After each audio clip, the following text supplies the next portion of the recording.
Hey everyone, this is Rachel. Thanks for clicking on my video. And I came in today to do a review of Married to Medicine's reunion show. Now, I don't review the show during the season. I just like watching it. And then if there's something that happens on the reunion show, I like to talk about that. This reunion show for me was kind of difficult because it dealt with real life, people's marriages, their happiness, and all of that. And to see trouble in several of these women's lives with their spouses, it kind of breaks your heart because, a lot of people believe that a couple of their marriages were rock solid only to find out that, there was trouble in paradise. So let's just get started. The first one that they talked about was Dr. Jackie and her husband, Cecil. Y'all, I know this has got to be hard for Dr. Jackie, all of this playing out publicly, her husband being caught cheating, and it getting back to her and the media weighing in, we as the viewers weighing in, and then kind of shaping the decisions that she makes in her marriage. Whatever she decides ultimately is up to her, If she feels that there's something salvageable within her marriage, then that's for her to decide. I just know that for me, Cecil is a problem, y'all. He seems apologetic only because he knows that that is what is expected of him. I feel that he still blames her for the reason he stepped out. And for that reason, I just don't feel that he is 100% apologetic. Something about it feels inauthentic to me, And then when he got into the whole back and forth with Toya's husband, being mad because Toya's husband made a little joke about it, I felt like this.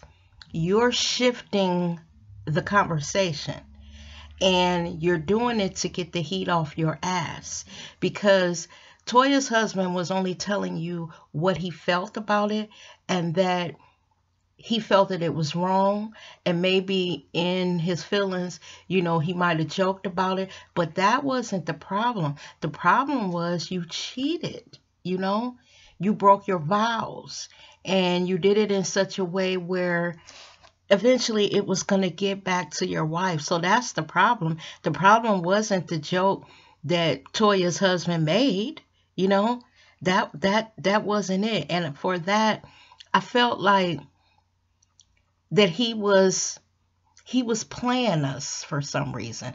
I don't know, y'all. Something about him does not just jive with me. And y'all, even though I watch this show, I might get people's husbands' names wrong, but y'all know who I'm talking about. So I'm just going to refer to them as the husbands. Now, Simone and her husband. You know what, y'all? For some reason, I wish that they would give it a try. Give it another chance.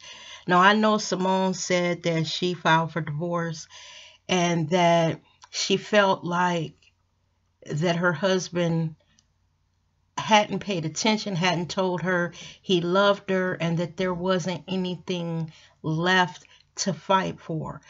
I feel sorry for Simone and her husband, and I also feel sorry for their boys because I know this has to be devastating.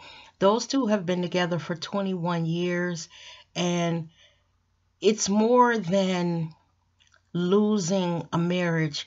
You're losing a person that you have slept beside for the past 21 years. When it comes to these women's marriages, y'all, we don't know what goes on behind closed doors. Now, everybody feels that Simone's husband is such a sweet guy and that it's her and her loud mouth. And that that might be it. But let me just tell you something about closed doors. We don't know what Simone's husband is like behind closed doors. We don't know if he gives as good as he gets, meaning that we all know that Simone has a big, loud mouth. And that is how she gets out her anger. But what we don't know, y'all, is what happens with her husband. You know, he's been with her long enough to know who she is, know how to argue back with her, and know how to get under her skin. So when you're behind closed doors and you're in your relationship, nobody knows what goes on. I respect both of those people, and I respect them enough to know that they're adults, they're both intelligent, and if they say that what they had is no longer salvageable, we have to respect that. Even though I hate to see the end of their marriage, just like everyone else on that stage did. You know, it broke Dr. Heavenly down, it broke Quad down, and then when Mariah was trying to ask Dr. Simone, you know, is there anything there? You know, have you tried everything? It aggravated Dr. Simone because, like I said, Dr. Simone knows what goes on and what has gone on, you know, within their marriage over these past 21 years. Now, that friend of Dr. Simone's husband, that female friend, I don't know, y'all. I was kind of side-eyeing that because even though Simone's husband may have pure friendship, you know, he described her as like a sister. He may not feel anything towards this woman other than a friendship, but sometimes we know how these outside women can be. If they see an opening, they try to kick through that door and get through that opening. It wouldn't surprise me if in a year, if Simone and her husband divorce, that some type of relationship develops between this woman and Simone's husband, because he's going to be hurt. He's going to go to her more and more, probably for emotional support. And if she is that type of woman that sees that opening, she might try to push through it. So I'll be curious to see what develops of that quote unquote friendship. Now, the thing between Dr. Heavenly and Mariah, I'm with everybody else. Yes, Dr. Heavenly pulled a little joke on Mariah by scribbling horns and a mustache and whatever else that she put on that poster that was hanging on Mariah's door. But Mariah's reaction was a little over the top. She's a little extra, y'all, you know, and she seems to be, or is, an attention seeker. And did y'all see how she ushered or threw her hand and told Aiden to get out there with the men, don't let them leave him out and all of that stuff? Mariah is still jockeying for her position within this group. In her head, she is more than what she thinks she is when it comes to these women. And I just think all that stuff with Heavenly was a little bit over the top. Her not coming out to sit on the couch when all of the other ladies resumed after they had lunch. It was just too much. You know, after a while, you're like, Mariah, get your ass back out there. You just want the conversation to be steered towards you and why you weren't out there on the couch. Well, y'all see, eventually she brought her ass back out there. Now, Quad and her husband. Y'all, there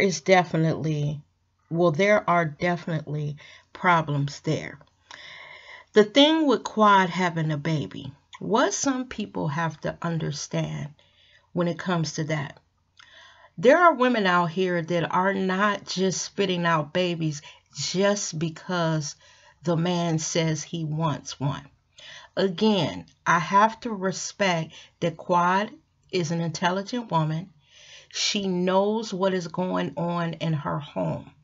And Quad strikes me as the type that is not going to do it just for the sake of doing it. She strikes me as the type of woman where things have to be right in her mind.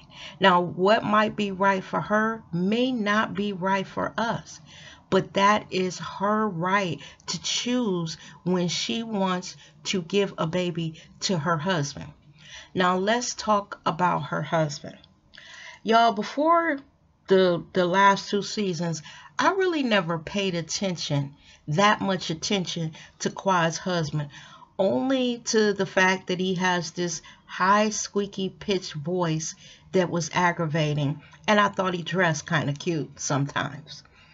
But in the last season or two, he has been showing his ass. When he said that quote that he made, I've been taking care of you since the moment that I met you. That bothered me, because if you love your spouse and you got together because you love them, he knew where Quad was in her career, in her life, and everything when they decided to get married. He took on Quad as his wife, his responsibility, and he stood before God and said that I am going to love, honor, cherish, respect, take care of you for the rest of your life. But now you want to throw that back up in her face? And what Quad said about him always going back to monetary things to show how he supports her and how he's there for her, that shit is true, because he did it right on the stage. Andy called him out on it. Y'all, monetary things don't make up for emotional support. Now, when Quad was talking about helping him with his office and how he came back at her saying that she acted like the office was hers, not his, and blah, blah, blah, and all that. And Quad broke down and said, well, you had a dream, and I wanted to help in every way that I can to make your dream come true. So if I seemed ruffled, if I seemed a little out of sorts, it's because I was hell-bent on helping you make your dream come true. Y'all, with those two, there's something there, and it's more than that baby. The episode ended, this second part ended with him saying that him and a buddy had met a couple women, out, and took them back to a hotel. And then there was a cliffhanger. Now, right here on YouTube, I watched the next part of his statement. And what he said was that he went back to the hotel with all of the intentions of something going down, but nothing really happened. He claims that he left, and then the next morning, the woman, when the hotel slid the receipt under the door, used the receipt as proof that she had been with him that night, and she was trying to extort money and blackmail him in some kind of way. Quad found out. I believe Quad said that the woman went to the shade room, produced the receipts that she had been with Quad's husband. Now, been with in this respect, the woman was at the hotel. The woman doesn't have proof that they actually slept together, her and Quad's husband, but she does have proof that they were together that night. Now, in this clip that I watched on YouTube, Quad is saying that her husband came home and, after she had found out, and said something like, well, this woman is trying to extort money out of me. You're going to have to help me. And Quad was like, wait a minute, what? You were in a hotel with a woman and now you expect me to help you? I don't know what went on in that hotel. I only have your word against hers. The woman is saying that something went on. Who am I to believe?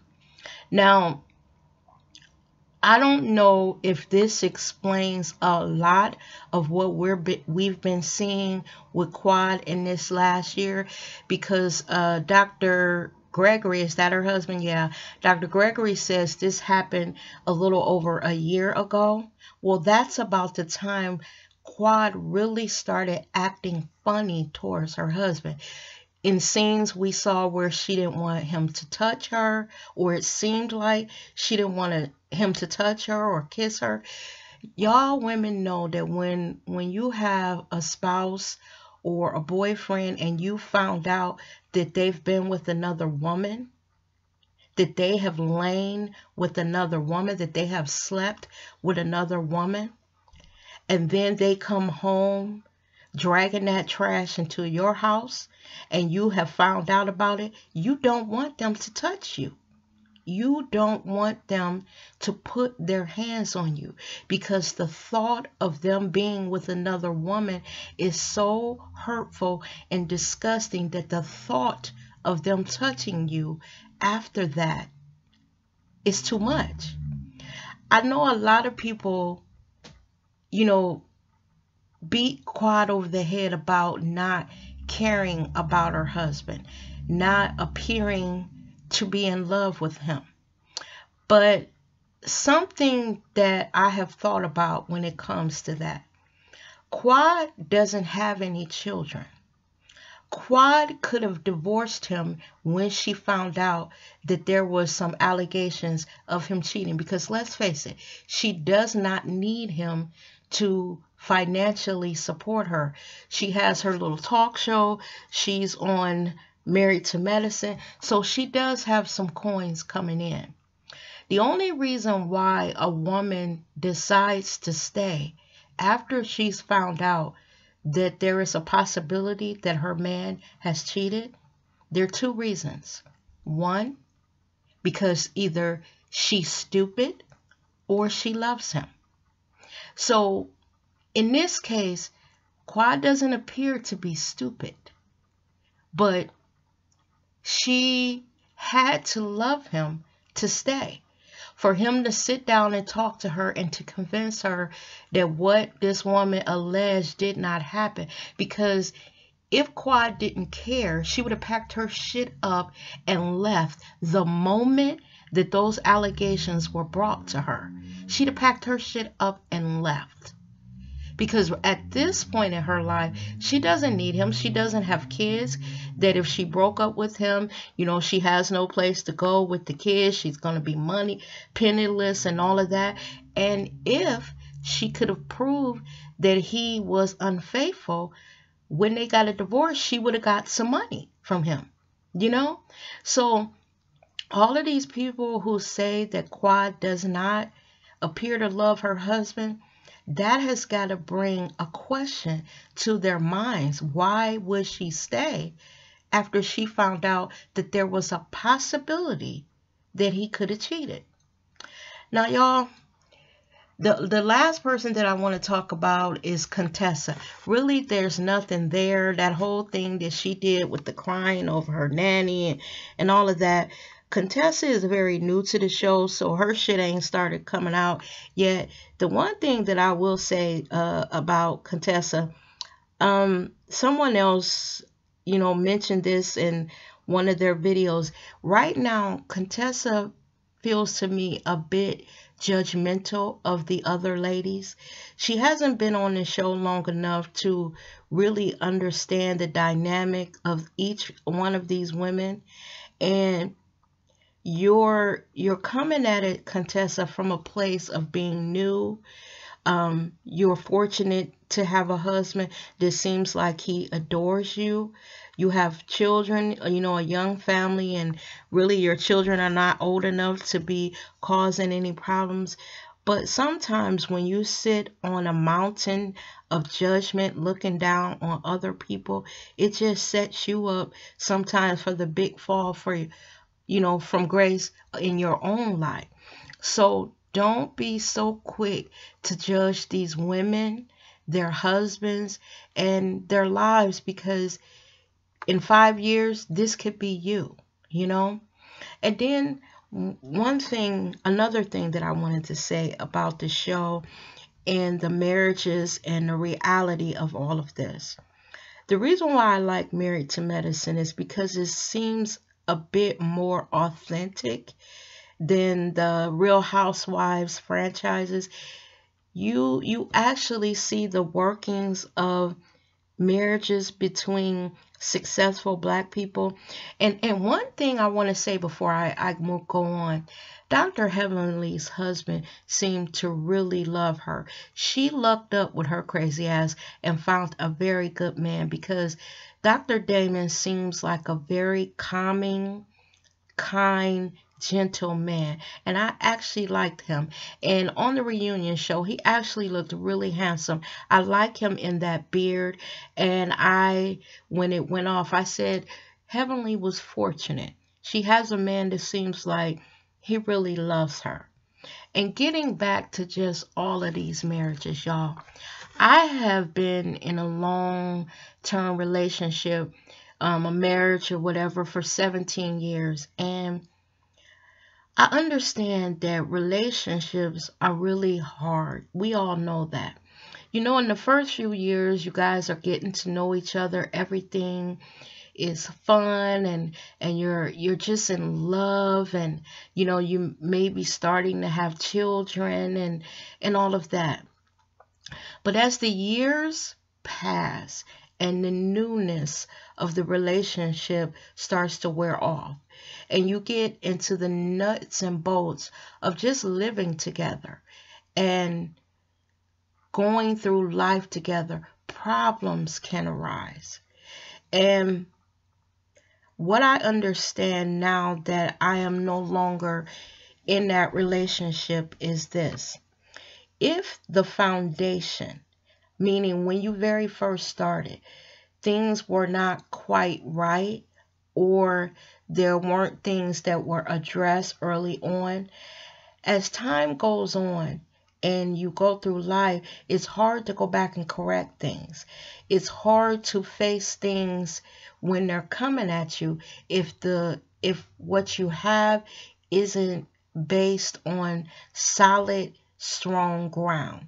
And I think that what has happened is a lot of these marriages on Married to Medicine, well, a couple of them, because it's mostly Dr. Jackie and Simone and Quad. Well, it's half the group. I believe that they've forgotten what brought them together.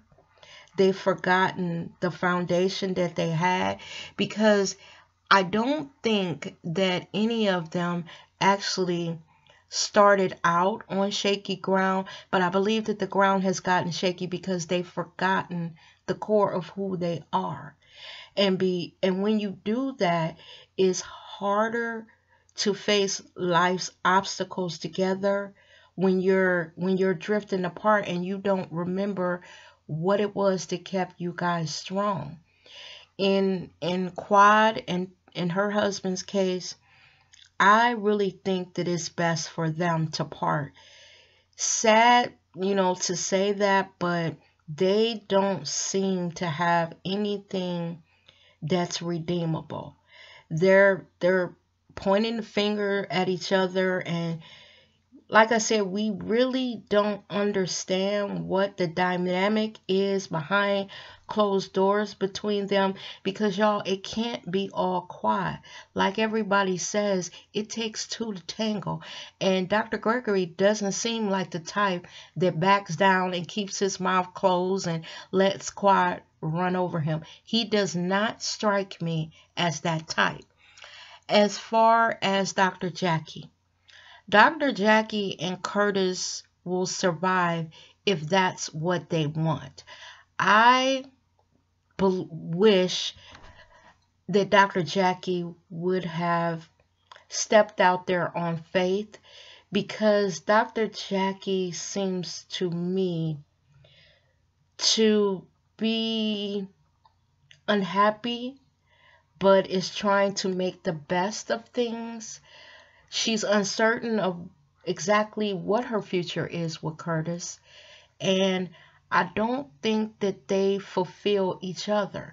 I think that Dr. Jackie may have needed a man that was open to adopting a child. I honestly believe that if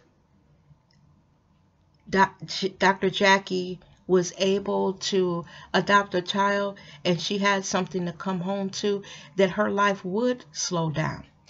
Right now, because she doesn't have anything else to focus on but work, that is the main thing in her life. That's why she's focusing on it.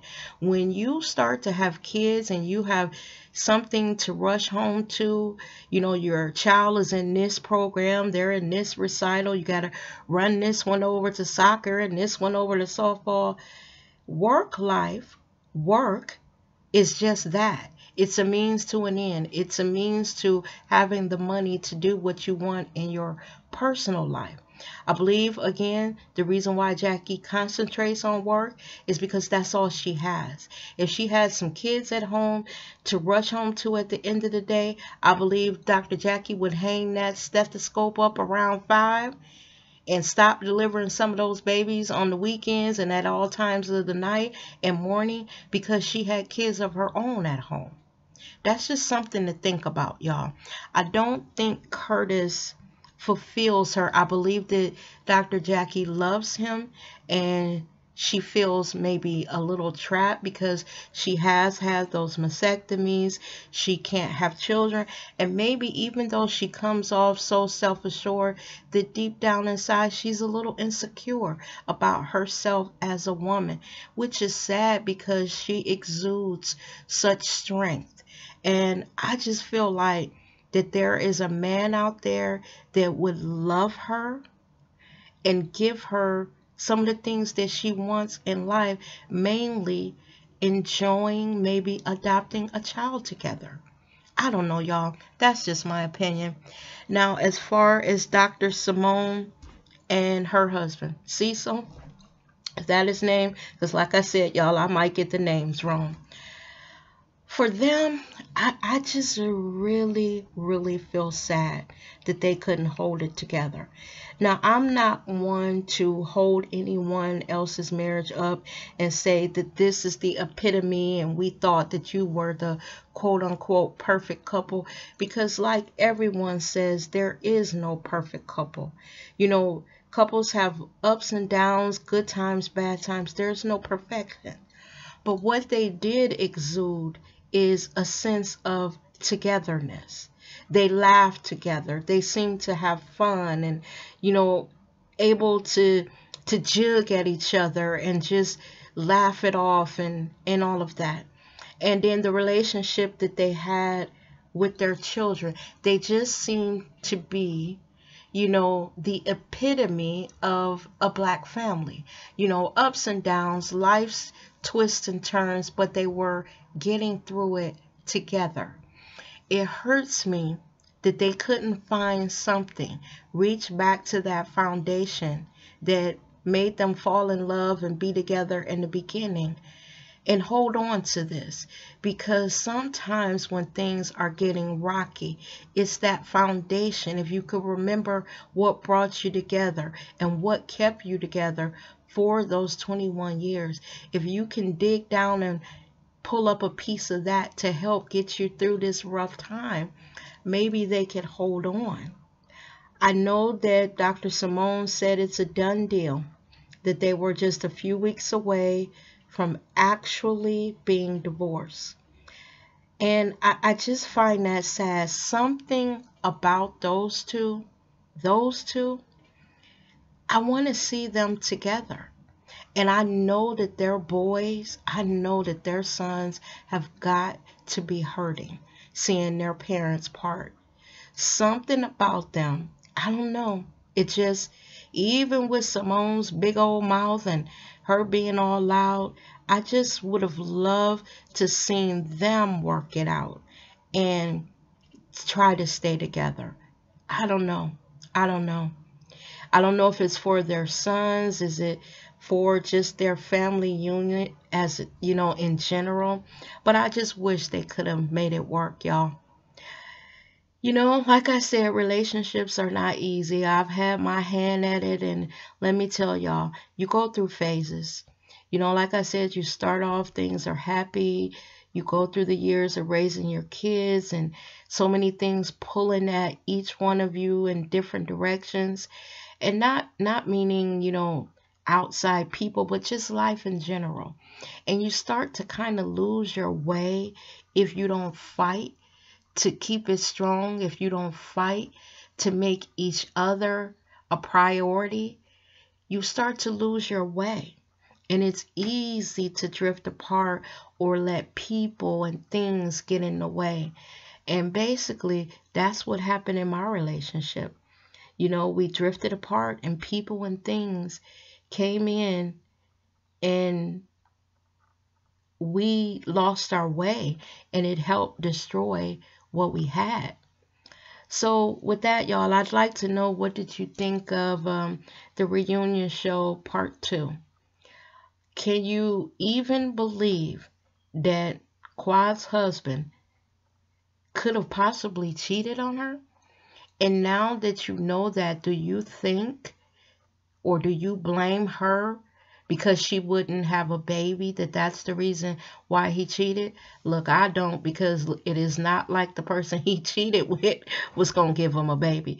I don't know. I hate that blame game, blaming, one person for the demise of everything, because just having gone through 17 years myself, and looking back in hindsight, and I know I was one of the people that was saying, well, he did this and he did this. But as you grow and you mature, you realize that you played a role in the demise of your relationship as well. Unless the person was beating you over your head and all of that kind of stuff, that day-to-day thing, when I look back, there are mistakes that I made. And what I realized as I started to mature is the fact that I could admit it, that I actually made mistakes. That's what told me that I was maturing. Because for about a hot 5 minutes, like I said, everything was him. He did this, he did this. And then as I started to have distance away from the relationship and really think about things that I may have done wrong or things that I could have done better, I realized, hey, it wasn't all him. I played a part in, what ultimately caused the end of our relationship. And sometimes that's all it is, y'all. It takes two to tango. So let me know down in the comments what you thought of the second part. What do you think the last part of the reunion show is going to be? I'll tell you one thing, y'all. Their reunion show has been pretty good. It has been revelations and tears and pain and all of that. So they're giving it to us. They're giving us realness, because right now we're watching the demise of 2 marriages in the same season, y'all. And one marriage being on shaky ground, and that's Jackie's, because I really don't like Curtis for Jackie. I really don't. I don't know why, but I don't like him for her. Well, y'all, I've been chatting long enough. Again, leave your comments down in the comment section, and I will catch you guys in the next video. You take care now. Bye-bye.